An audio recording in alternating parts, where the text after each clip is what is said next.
जैसा कि हम सब जानते हैं, कालखंडों को 4 युगों में बांटा गया है और बिल्कुल उसी तरह भारत में हिंदुओं के 4 धाम भी मौजूद है। बद्रीनाथ धाम, रामेश्वरम धाम, द्वारका धाम और जगन्नाथपुरी धाम। हर युग में एक एक धामों की स्थापना हुई है और हर धामों की शुरुआत भगवान विष्णु के अवतारों ने ही की है। और जिस धाम की स्थापना कलयुग में हुई वो है जगन्नाथपुरी धाम। जितना अनोखा ये धाम है, उतना ही अनोखा और रहस्यों से भरा इस मंदिर का एक एक कोना है। इस मंदिर में भगवान यानी कि भगवान जगन्नाथ को स्नान कराया जाता है। लेकिन आप सोच रहे होंगे कि इसमें क्या अनोखा है, तो पहले ये सुनिए। भगवान की काठ की मूर्तियां होने के बाद भी जगन्नाथ भगवान को स्नान कराया जाता है और इतना ही नहीं, स्नान करने के बाद वो बीमार भी पड़ जाते हैं। लेकिन इतना चमत्कारी धाम होने के बावजूद ऐसे वो कौन से रहस्य हैं जिसके चलते 2026 में डूब जाएगा भगवान जगन्नाथ का ये अनोखा धाम? क्या कलयुग खत्म होने वाला है? भविष्य मल्लिका में ऐसे वो कौन से 3 भविष्यवाणियां लिखी हुई है जिसके चलते 2026 में खत्म हो सकता है भगवान जगन्नाथ का धाम? नमस्कार दोस्तों, मैं आज आपका फिर से स्वागत करती हूँ आपके अपने YouTube channel the fabulous India में। अगर चैनल पर आप नए हो तो चैनल को सब्सक्राइब और वीडियो को लाइक करना मत भूलिएगा। वैसे तो दुनिया में भविष्य बताने वाले कई ग्रंथ मौजूद है, लेकिन उनकी तुलना में भविष्य मल्लिका सबसे सटीक है, क्योंकि इसके सही होने का प्रमाण हमें लगातार दुनिया भर में घट रही घटनाओं से मिल रहा है। 16वीं सदी के संत अच्युतानंद दास ने 500 वर्ष पहले कलयुग के अंत, महाविनाश और उसके बाद एक नए युग की कई भविष्यवाणियां की है। वर्तमान में उनके द्वारा लिखी पुस्तक भविष्य मल्लिका की भविष्यवाणियां वायरल हो रही है, जिसमें ये बताया गया है कि जिस दिन जगन्नाथ मंदिर में ऐसी घटनाएं घटेगी तो समझ लेना कि कलयुग का अंत हो गया है और अब महाविनाश प्रारंभ होगा। आइए जानते हैं कि वो कौन सी घटनाएं हैं। पहले बात करेंगे कि आखिर जगन्नाथ भगवान की काठ की मूर्तियां होने के बाद भी उन्हें स्नान क्यों कराया जाता है। पूर्णिमा तिथि पर भगवान जगन्नाथ, देवी सुभद्रा और बड़े भाई बलभद्र को गर्भगृह से स्नान मंडप तक लाया जाता है। देवताओं को स्नान कराने के लिए इस्तेमाल किए जाने वाला जल जगन्नाथ मंदिर के अंदर मौजूद कुएं से लिया जाता है। जगन्नाथ मंदिर के 3 देवताओं को स्नान कराने के लिए सुगंधित जल के कुल 108 घड़ों का उपयोग किया जाता है। स्नान की रस्म पूरी होने के बाद भगवान को सादा वेश पहनाया जाता है। दोपहर में भगवान जगन्नाथ, देवी सुभद्रा और भगवान बलभद्र की मूर्तियों को फिर से हाथी वेश यानी कि भगवान गणेश के रूप में तैयार किया जाता है।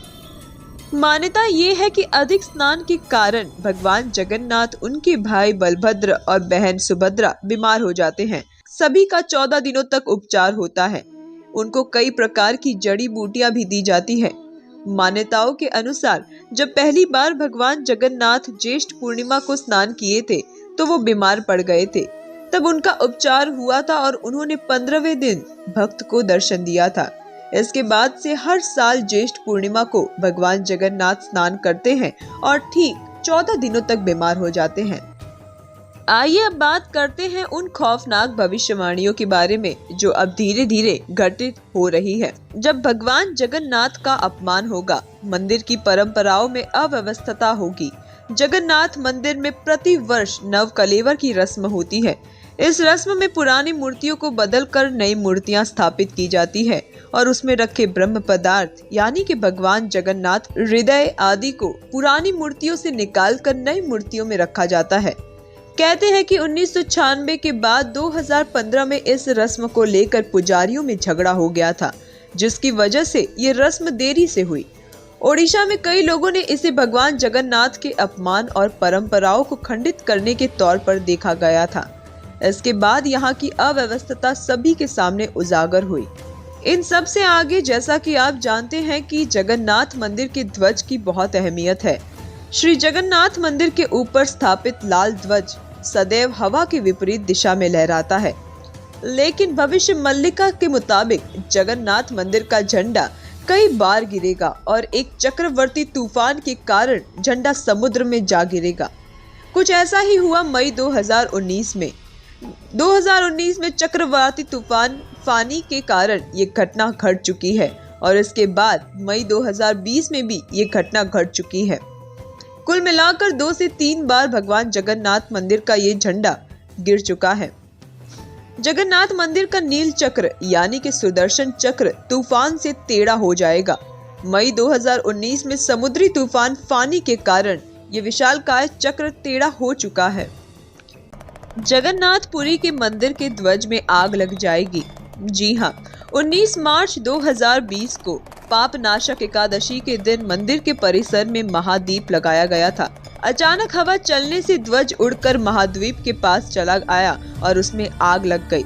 उस समय इसे बहुत अनिष्ट माना गया था। उसके 5 दिन बाद देश में पहला लॉकडाउन लगा था। इसके बाद ही भारत में दूसरी लहर का एक ऐसा मंजर देखा गया जिसने त्राही त्राही मचा दी। चारों तरफ सिर्फ चिताएं ही जल रही थी। जगन्नाथ के मंदिर में कई बार रक्तपात होगा, खून के धब्बे मिलेंगे। ये घटना भी घट चुकी है। मंदिर परिसर में बार बार खून के धब्बे मिल रहे हैं, कभी झगड़े के कारण तो कभी किसी अन्य रहस्यमयी वजह के चलते खून के धब्बे देखे गए हैं। अब बात करते हैं सबसे बड़ी भविष्यवाणी की। उड़ीसा का अंतिम राजा एक बालक वृद्ध होगा, यानी कि बाल वृद्धि वाला। पुरी के अंतिम राजा गजपति महाराज होंगे, जो कि वर्तमान में यही हैं। भगवान जगन्नाथ के पुरी मंदिर के ऊपर से पत्थर नीचे गिरेंगे और मंदिर का ध्वज कई बार गिरेगा, जो कि कई बार गिर चुका है। वर्तमान में ध्वज जलने और गिरने की घटना हुई थी। समुद्र का जल स्तर इतना बढ़ जाएगा कि अंत में भगवान जगन्नाथ के विग्रह को दूसरे स्थान पर ले जाया जाएगा। इस दौरान प्राकृतिक आपदा के चलते भारतवर्ष में नीलांचल यानी कि जगन्नाथपुरी समुद्र के गर्भ में विलीन हो जाएगा। जो चीज का ज्ञान हमें साइंस कभी नहीं दे सकता, उन सब का भविष्य जान ले, वही तो सनातन धर्म है। आज का वीडियो मैं यही समाप्त करती हूँ। उम्मीद है आज का वीडियो आपको जरूर पसंद आया होगा। चलिए फिर मुलाकात होगी एक बेहतरीन कंटेंट के साथ। तब तक यूं ही जुड़े रहिएगा आपके अपने चैनल द फैबुलस इंडिया से।